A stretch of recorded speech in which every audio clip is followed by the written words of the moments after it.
ఇక్కడ శ్రీ వెంకటనాథుడు ప్రతిష్ఠ వెనుక ఓ పురాణ గాథ ప్రచారంలో ఉంది.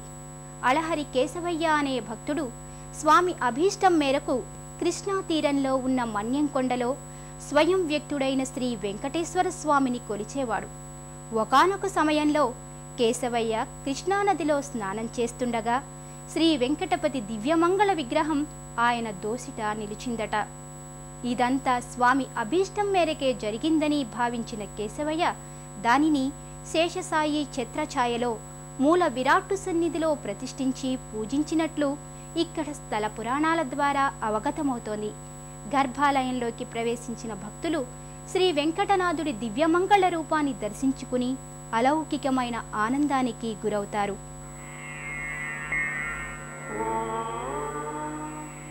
మన్యంకొండ శ్రీ లక్ష్మీ వెంకటేశ్వర స్వామి వారి గర్భాలయం ఓ కొండ గుహ. గర్భాలయంలోకి చేరుకునే భక్తులు ఇరుకైన ఈ కొండ గుహలోకి ప్రవేశించి స్వామివారి దర్శనానికి వెళతారు.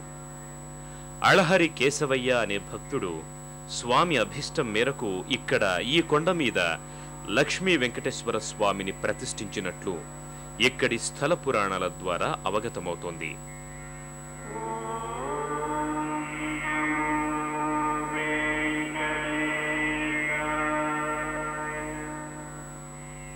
గర్భాలయంలోకి చేరుకున్న భక్తులు లక్ష్మీ వెంకటేశ్వర స్వామి వారి దివ్యమంగళ రూపాన్ని దర్శించుకొని అలౌకికమైన ఆనందానికి గురవుతూ శ్రీ వెంకట నివాసాయ శ్రీనివాసాయ మంగళం అంటూ భక్తితో చేతులు జోడిస్తారు.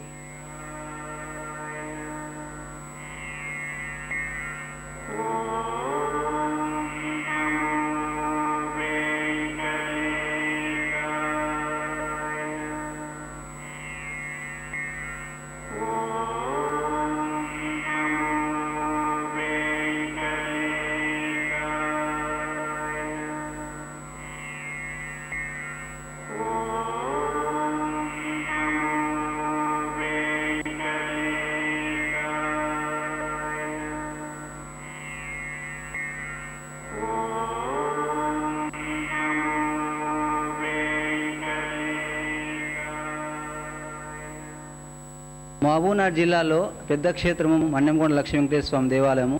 ఇది స్వయంభూ దేవాలయము. ఇది మునులు తపస్సు చేసినటువంటి స్థలం అన్నట్టు. ఈ మునులు తపస్సు చేసిన వాళ్ళ కోరిక మేరకు స్వామి